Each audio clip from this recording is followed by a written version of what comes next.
Bab 221, bukan apa tapi bagaimana. Setelah 1 menit penuh, Sang akhirnya menentukan pilihannya.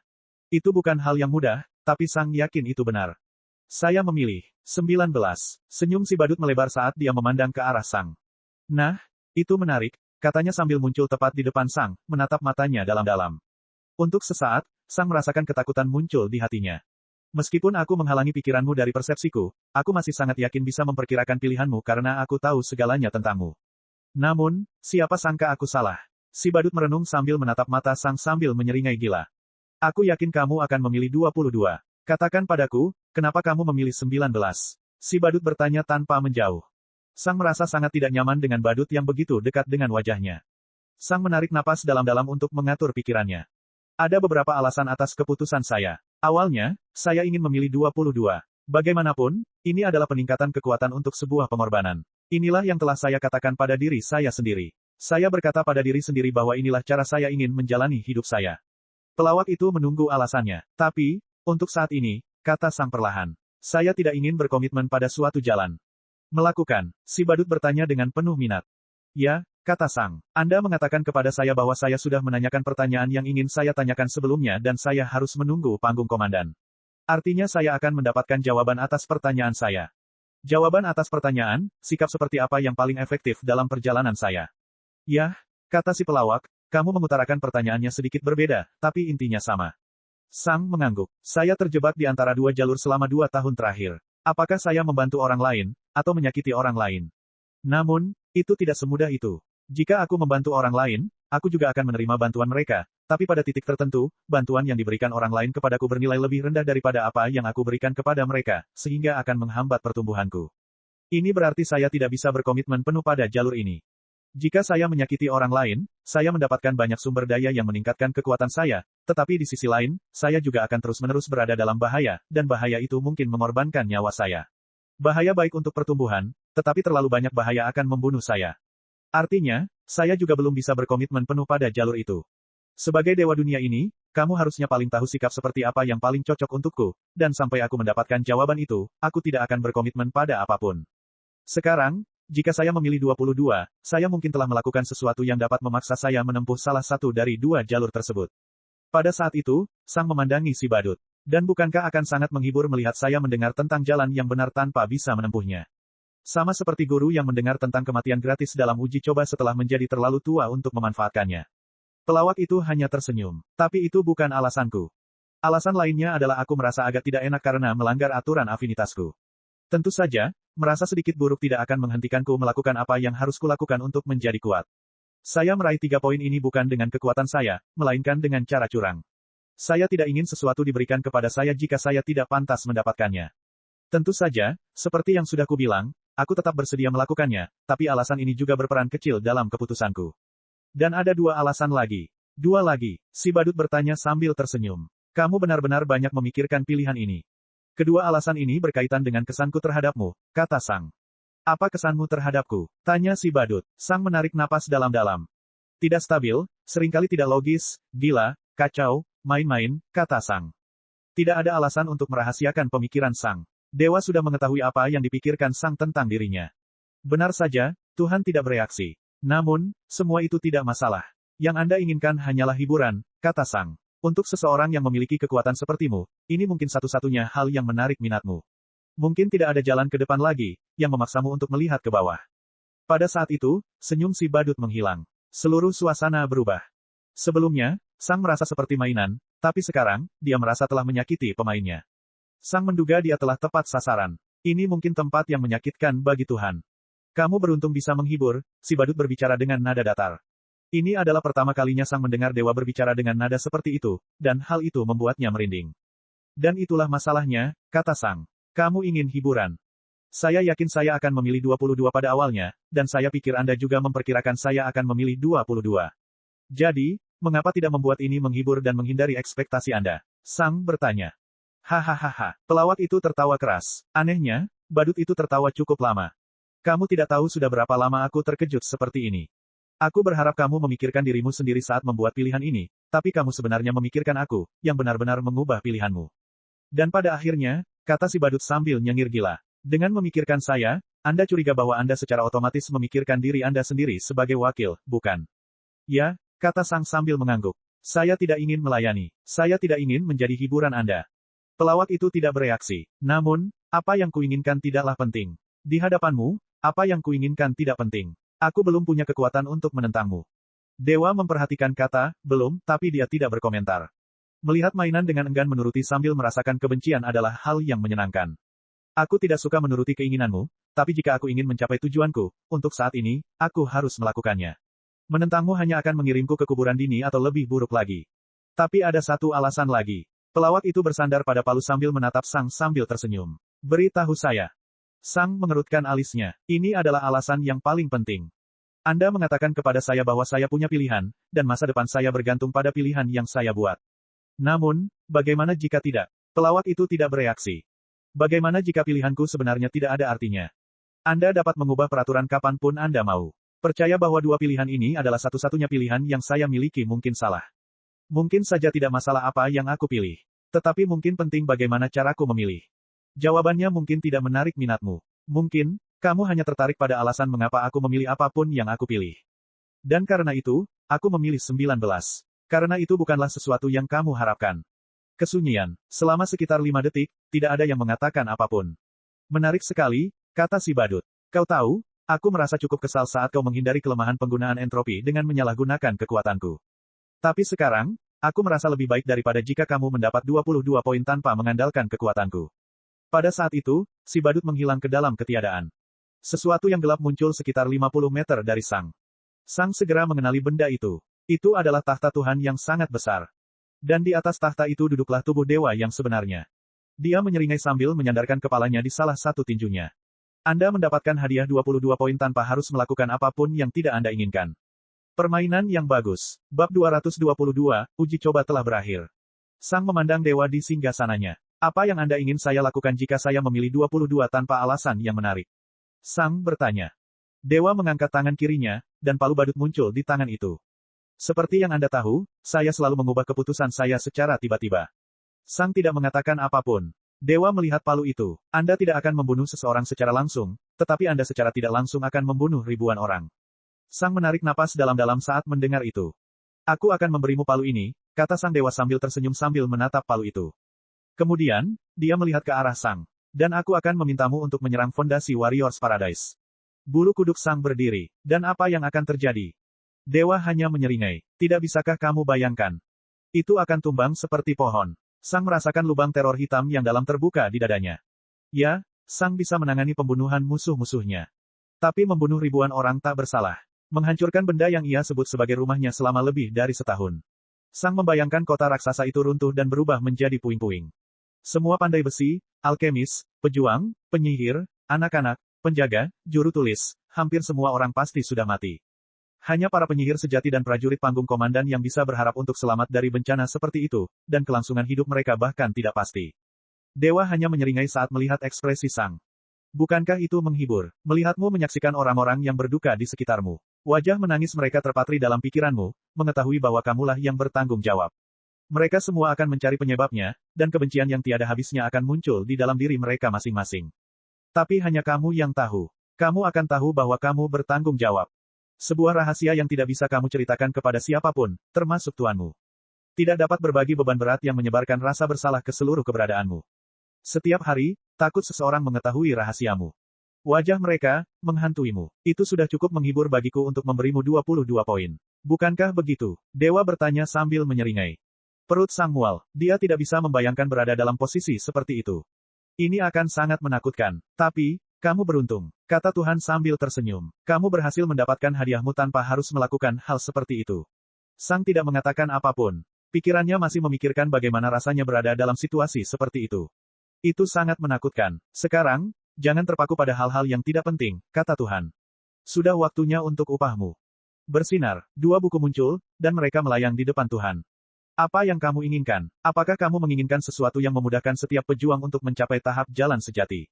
Atau apakah kamu menginginkan sesuatu yang meningkatkan kekuatan pertempuran setiap prajurit panggung umum dan lebih tinggi? Kamu dapat memiliki salah satu dari keduanya. Sang menyingkirkan situasi hipotetis itu dari pikirannya dan fokus pada pilihannya. Tapi Sang tidak perlu berpikir panjang. Betapa membosankannya, kata sang dewa, namun senyumannya tidak hilang dari wajahnya. Salah satu dari dua buku itu menghilang, dan yang lainnya jatuh di depan sang. Sesuatu yang meningkatkan kekuatan pertempuran para pejuang, kata sang dewa. Baca bukunya. Setelah membacanya, buku itu akan hilang, tapi kamu sudah memperoleh penguasaan awal dalam kemampuan yang diajarkannya. Semua orang perlu mempelajari keterampilan ini secara perlahan, tapi sebagai bonus, kamu bisa mempelajarinya secara instan. Bukan semuanya, tentu saja, tapi cukup untuk meningkatkan kekuatan pertempuranmu sedikit. Mengemas, buku kedua muncul di depan sang. Berikan yang ini pada pendahulumu. Dia akan tahu apa yang harus dilakukan. Dan jika dia tidak, senyum sang dewa melebar. Yah, itu tidak masalah. Dia tahu apa yang dia bisa dan tidak bisa lakukan. Sampai jumpa lagi, sang. Sang melihat kedua buku itu, dan ketika dia melihat kembali ke arah dewa, dia telah menghilang. Kesunyian, sang adalah satu-satunya orang di dunianya sekarang. Sang hanya menunggu dalam diam selama beberapa detik. Dia tidak perlu bertengkar lagi. Dia tidak perlu takut lagi dengan suasana hati Tuhan. Sidang telah selesai, dan sang telah mendapatkan hadiahnya. Untuk waktu yang lama, sang memikirkan semua lawan yang dia lawan di persidangan. Dia telah melakukan begitu banyak pertempuran. Kemudian, sang menarik napas dalam-dalam dan memegang buku yang telah disiapkan untuknya. Selama 30 menit berikutnya, sang membaca buku itu. Memang tidak terlalu panjang, tapi konsep di dalamnya rumit dan asing. Sang telah belajar cukup banyak di akademi selama setahun terakhir, namun konsep dalam buku ini hampir terasa asing baginya. Sepertinya buku ini mengikuti jalan yang sama sekali berbeda. Ketika sang selesai membaca buku itu, semua konsep asing muncul di benaknya, tampaknya atas kemauannya sendiri. Segalanya tiba-tiba menjadi masuk akal. Setelah sang membaca buku itu berubah menjadi debu. Apakah buku itu juga berhasil untukmu? Sang bertanya pada pedang. Ya, jawab pedang. Ini akan semakin menutup kesenjangan antara prajurit dan penyihir. Sang mengangguk. Prosedur ini hanya akan menutup celah di tahap umum, namun seiring dengan semakin kuatnya para penyihir, mereka mendapatkan lebih banyak keuntungan. Prosedur saja tidak cukup untuk menutup perbedaan pada saat itu. Sang memegang buku lainnya dan melihatnya. Tetapi konsep-konsep dalam buku ini akan mengurangi kelebihan yang dimiliki para penyihir. Jika saya mengetahui konsep ini sebelum mencoba uji coba, saya mungkin akan mendapat 2 poin lagi. Saya akan memiliki peluang melawan landak, dan saya akan menang melawan prajurit itu tanpa menggunakan kemampuan saya. Untuk sementara, Sang dan Sword berbicara tentang konsep dalam buku dan cara menerapkannya dengan benar selama pertempuran, tetapi Sang segera menyadari bahwa ini akan memakan waktu setidaknya beberapa hari, bahkan berminggu-minggu. Jadi, setengah jam kemudian, Sang memutuskan untuk pergi. Ketika Sang meninggalkan dunianya dengan buku itu, dia hanya punya satu pikiran. Aku ingin tahu seberapa kuatnya para prajurit dengan kemampuan ini. Bab 223, Pesawat Pertarungan Baru. Sang perlahan membuka matanya di dunia nyata. Sang berada di dalam kamarnya di ruang bawah tanah akademi, yang sangat tidak menyenangkan untuk dilihat. Yang ada hanya sebuah meja, beberapa kursi, dan sebuah tempat tidur. Itu saja, itu lebih mirip sel penjara mewah daripada ruangan sebenarnya. Dekan memperhatikan bahwa Sang telah kembali dan memandangnya. Bagaimana hasilnya? Dia bertanya. Sang memandang gurunya. 22 poin. Dekan mengangguk. Itu lebih baik dari yang kukira. Aku takut monster tahap umum menengah yang lemah itu akan terlalu berat untukmu, dan aku juga mengira kamu akan gagal dalam pertarunganmu melawan mahir awal rata-rata. Sepertinya aku meremehkanmu. Saya berasumsi Anda menggunakan kemampuan aneh Anda untuk mendapatkan 3 poin gratis. Sang mengangguk, tapi alisnya berkerut. Pada saat ini, prosedur dan efeknya terlintas di kepala Sang. Prosedur tersebut telah meningkatkan tubuhnya 1 tingkat, yang pada dasarnya memberinya 3 poin tambahan per kategori, memberinya 9 poin gratis. Kemudian, afinitasnya memberinya 3 poin gratis tambahan. Jadi, prosedur dan afinitasnya telah memberi Sang total 12 poin. Sang telah meninggalkan persidangan dengan 22 poin, dan jika dia mengurangi 12 poin bebas, dia akan mendapat 10 poin. Singkatnya, tanpa dua hal ini, kekuatan pertempuran Sang akan sama kuatnya dengan kekuatan pertempuran Dekan saat itu. Sepertinya kamu tidak puas dengan hasilmu, kata Dekan sambil memperhatikan ekspresi Sang. Satu-satunya alasan mengapa saya mendapat begitu banyak poin adalah prosedur dan afinitas saya, kata Sang. Tanpa mereka, saya hanya akan mendapat poin sebanyak Anda, dan beberapa pertarungan itu berlangsung sangat sengit. Ekspresi Dekan tidak berubah. Jadi, kamu kecewa karena kamu hanya sekuat pejuang terkuat dan paling berbakat di dunia, kata Dekan. Sang mendengarkan gurunya, tetapi dia tidak memandangnya. Dia tahu bahwa mungkin tidak pantas untuk merasa buruk atas pencapaian seperti itu. Namun, Sang tidak bisa menahan diri. Dia menginginkan lebih. Ingat ini, Sang, kata Dekan. Jika saya memiliki akses terhadap prosedur itu sendiri, saya akan mampu melawan penyihir tertinggi terkuat di level saya. Sang memandang Dekan. Kedengarannya tidak bisa dipercaya. Lagi pula, para penyihir memiliki kelebihan lebih dari sekedar sumber mana mereka. Anda kelihatannya skeptis, tapi itulah kenyataannya, kata Dekan. Jangan lupa bahwa aspek terkuat dari kita para pejuang adalah teknik dan pengalaman bertarung kita. Saat ini, jurang pemisah mengenai garis dasar begitu lebar sehingga teknik tidak akan bisa mengubah apapun, tapi jika jurang itu bisa ditutup, hanya sedikit saja, semua teknik menjadi penting lagi. Bahkan jika para penyihir tinggi memiliki lebih banyak keuntungan, kamu dapat mengurangi banyak keuntungan mereka dengan kerja keras, pengalaman, dan kemauan keras. Jangan mengira aku hanya seseorang setingkat Duke Warwine atau Duke lainnya. Jika saya memiliki akses terhadap prosedur tersebut, dan jika saya berada di level mereka, saya akan mampu bertarung secara seimbang dengan seorang Duke. Kelebihan tambahan mereka adalah satu-satunya alasan mengapa saya tidak bisa langsung membunuh mereka. Jangan anggap remeh prestasiku, Sang, ujar dekan dengan tatapan dingin. Kamu tidak tahu apa artinya berada di levelku. Sang hanya mendengarkan gurunya dalam diam. Dia tidak yakin apakah gurunya mengatakan yang sebenarnya atau dia hanya berusaha tampil lebih mengesankan untuk mengekang kekecewaan Sang. Apa imbalannya? Tanya dekan. Dekan sudah memperhatikan buku di tangan Sang, tapi dia tidak mengambilnya. Bagaimanapun juga, ini adalah hadiah dari Sang, bukan miliknya. Sang mengangkat buku itu dan melihatnya. Ini adalah sesuatu yang akan meningkatkan kekuatan pertempuran semua prajurit panggung umum dan lebih tinggi lagi. Ini juga akan banyak membantumu. Dekan menjadi tertarik dan mengulurkan tangannya, menunggu Sang menyerahkan buku itu. Dewa berkata bahwa kamu harus tahu apa yang seharusnya kamu lakukan, kata Sang sambil meletakkan buku itu di tangan dekan. Tangan dekan tidak segera mundur, dan matanya terfokus pada Sang. Kamu bertemu dengannya, dekan bertanya dengan kilatan di matanya. Sang mengangguk. Kami telah berbicara. Anda bisa menyebutnya sebagai pembicaraan. Dia tidak terlalu senang karena saya menyalahgunakan peraturan, kata Sang berat. Dekan telah bertemu dengan Tuhan, dan dia tahu betapa tidak stabilnya dia. Dia tahu betul bahwa kemungkinan besar Sang akan mati di sana. Dekan tidak terlalu memikirkan apa yang harus dilakukan dengan hadiah itu. Awalnya, dia hanya ingin melihatnya, dan jika berguna, dia akan mempraktikannya. Kemudian, dia mungkin akan mengajarkan teknik tersebut kepada siswa yang lebih berbakat di akademi. Dekan belum pernah bertemu Tuhan selama lebih dari 1 abad, yang membuat Tuhan hampir tampak nyata dan tidak ada. Mendengar bahwa Sang telah berbicara dengan dewa lagi memberikan rasa hormat yang baru kepada dekan.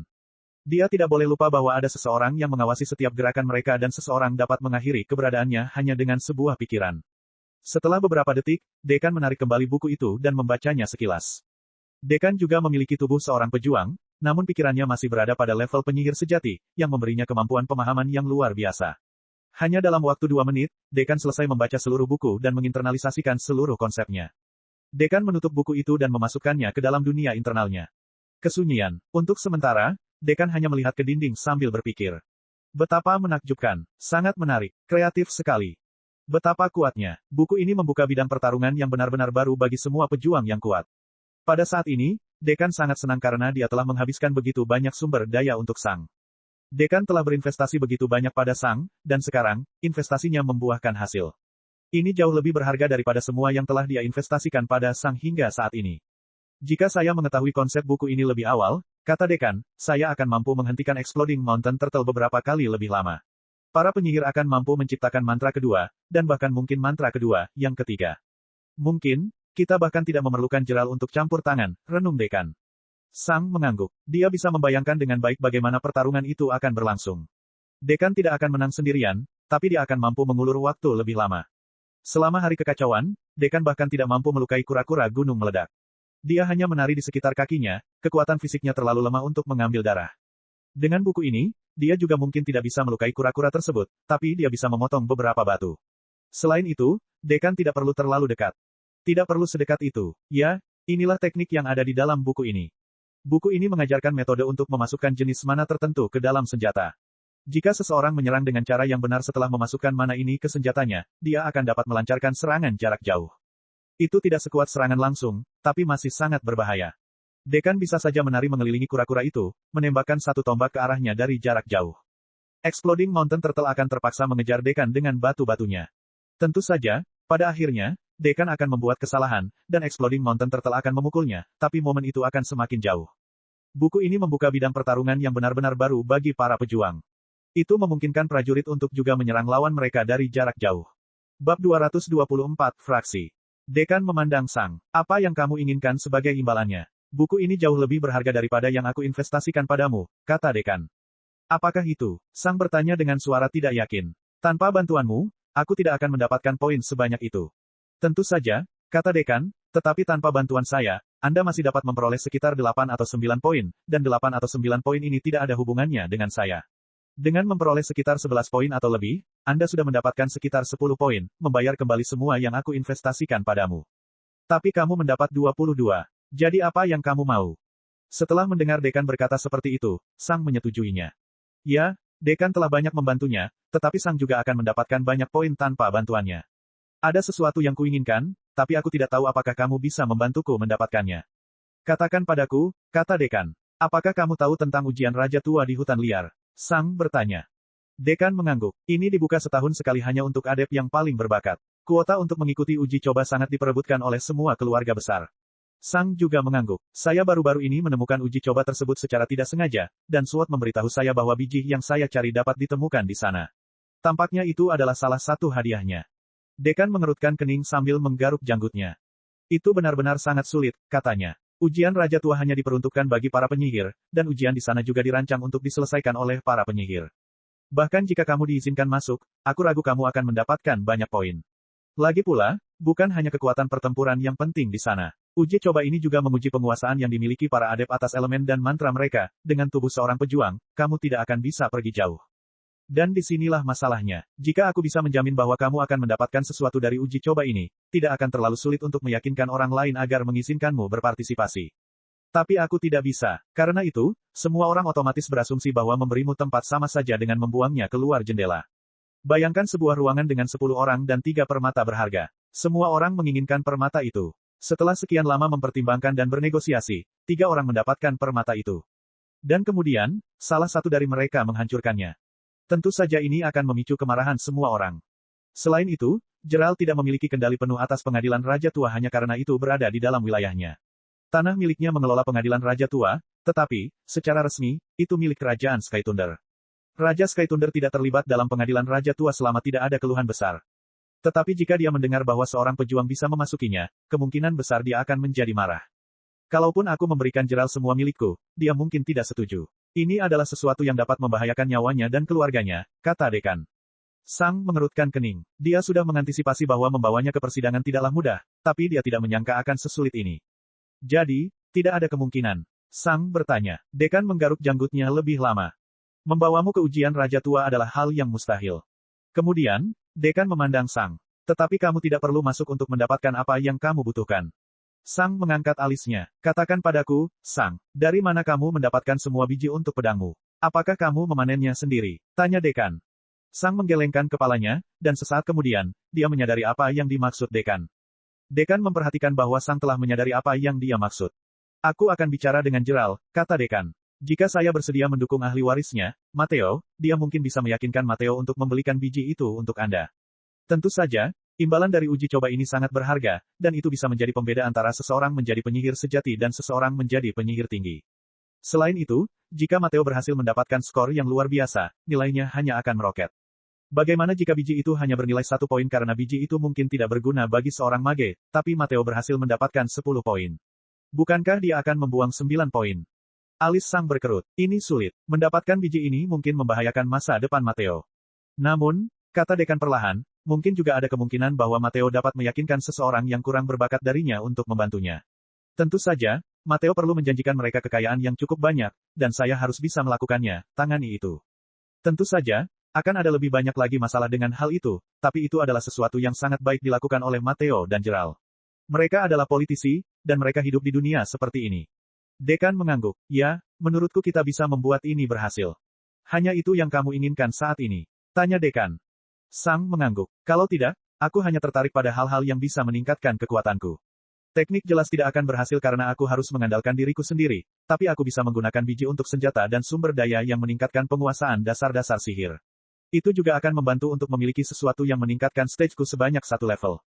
Dekan mengangguk. Itu bukan masalah. Aku akan pergi dan berbicara dengan Gerald. Ini tidak akan memakan waktu lebih dari beberapa jam. Sampai saat itu tiba, tunggu di sini. Sang mengangguk. Terima kasih guru. Ini perdagangan, bukan aku yang membantumu, kata dekan. Tidak perlu, terima kasih. Setelah mengatakan itu, dekan meninggalkan ruangan untuk berbicara dengan Duke Warwine.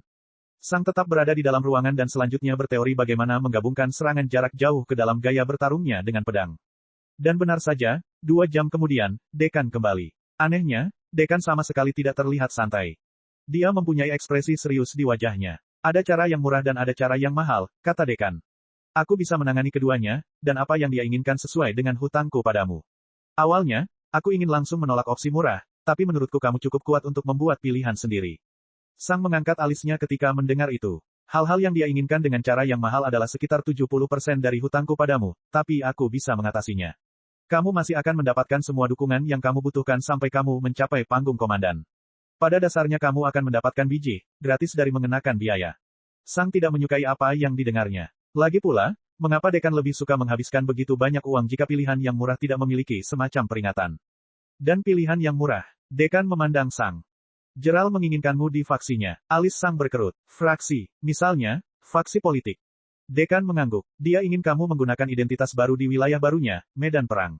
Dia ingin kamu memakai topeng kabut selama kamu tinggal di sana dan bertindak sebagai informan untuknya. Ada banyak pengkhianat di antara barisan kita, dan dia membutuhkan seseorang yang bisa mendapatkan kepercayaan dari para pengkhianat ini tanpa menimbulkan kecurigaan. Menurutnya, Anda memiliki aura agresi dan kekejaman tertentu sejak Anda menjalani prosedur tersebut, dan dia berpikir itu akan membuat orang berpikir bahwa kamu adalah seseorang yang bersedia mengkhianati faksi mereka. Namun, dia mengenalmu, dan dia tahu bahwa dia bisa mempercayaimu dengan hal seperti itu. Jika kamu melakukan itu untuknya, dia akan mendapatkan biji itu untukmu, gratis. Tentu saja, Anda juga harus menunjukkan bahwa Anda layak untuk berinvestasi. Jika dia senang dengan hasil Anda di medan perang, dia akan memberikan hadiah lebih lanjut. Sang hanya memandang dekan. Dekan melihat ke belakang. Saya khawatir Anda akan memilih opsi ini, kata dekan. Saya berasumsi saran saya untuk tidak terlibat dalam politik tidak akan berdampak pada pilihan Anda. Sang menghela nafas. Hanya saja saya tidak ingin mendapatkan sesuatu tanpa berusaha untuk itu. Saya ingin mencapai tujuan saya, bukan menyerahkannya kepada saya. Dekan memandang Sang sebentar. Kau terlalu mengingatkanku pada diriku yang lebih muda. Baik, pilihan yang murah, kata dekan. Namun, kami perlu membuatmu tidak bisa dikenali, mengubah gaya bertarungmu, mengubah penampilanmu, dan mengubah kekuatanmu. Ini akan memakan waktu sekitar 6 bulan, tapi setelah itu, semuanya akan baik-baik saja. Mari kita mulai dengan membawamu ke tahap umum awal. Bab 225, Kelompok Prajurit. Selamat datang semuanya. Saat ini, hari sudah pagi, dan sekelompok 20 prajurit berkumpul di dekat perbatasan barat laut jalur pertanian. Semua prajurit mengenakan pakaian yang berbeda. Beberapa dari mereka mengenakan bulu. Beberapa dari mereka mengenakan baju besi. Beberapa dari mereka mengenakan pakaian biasa. Namun, ada satu hal yang sama. Semuanya berada di tahap umum awal. Kecuali satu. Orang yang baru saja berbicara mengenakan baju besi hijau dan tombak yang tampak mahal, dan ketika semua orang berada di tahap umum awal, dia berada di tahap umum akhir. Sekelompok prajurit yang berkumpul hanya tersenyum sopan mendengar sapaan petugas. Saya dari pasukan pribadi Duke, dan merupakan tanggung jawab saya untuk membawa Anda ke perbatasan utara, dia mengumumkan. Kalian semua telah mendaftar karena satu dan lain alasan. Beberapa dari kalian ingin memberikan kesan yang baik pada Duke, kata pria itu sambil menatap sekelompok pria yang mengenakan satu set baju besi standar yang dibersihkan dengan rapi. Beberapa dari kalian di sini untuk mendapatkan pengalaman, kata pria itu sambil menatap sekelompok pria muda berseragam dari Akademi Prajurit.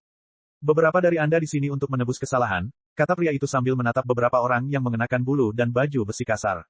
Dan beberapa dari Anda di sini hanya untuk mendapatkan hadiahnya, kata pria itu sambil melihat ke arah sekelompok 3 orang yang mengenakan masker. Namun, hari ini, kalian semua setara. Tidak masalah mengapa kalian ada di sini. Selama kalian di sini, kalian adalah satu dan sama, kata petugas itu. Permisi, petugas itu memandang salah satu siswa. Kamu boleh berbicara. Terima kasih, Pak, kata siswa itu. Saya baik-baik saja bekerja sama, dan saya tidak punya masalah dengan siapapun di sini. Semua orang menunggu tapi, mata siswa itu tertuju pada ketiga pria bertopeng itu. Tapi setidaknya aku ingin melihat wajah rekan-rekanku. Jika aku ingin mempercayai mereka, aku ingin mereka cukup mempercayai kita hingga setidaknya menunjukkan wajah mereka. Salah satu pria berpenampilan kasar itu mendengus mengejek. Kembalilah ke. Bang, petugas itu menusukkan ujung tombaknya ke perut pria tersebut, membuatnya langsung terjungkal kesakitan. Apakah aku bilang kamu diizinkan berbicara? Petugas itu bertanya dengan nada menegur. Tidak, Tuan, kata pria itu dengan gigi terkatup. Petugas itu mengangguk dan memandang siswa itu, senyumnya kembali. Ketiga teman kami punya alasan untuk menyembunyikan wajahnya, jelasnya. Kami kekurangan tenaga karena bertambahnya lahan dan hari kekacauan. Karena itu, kami memutuskan untuk memperluas jangkauan penerimaan kami, jika Anda mau, jelas petugas tersebut. Ini termasuk buronan, mantan bandit, dan terutama imigran dari tetangga kita. Tidak semua orang mengerti maksud petugas itu, tapi kebanyakan dari mereka mengerti, dan mereka melihat ketiga pria bertopeng itu. Imigran dari tetangga kita, itu berarti pengkhianat.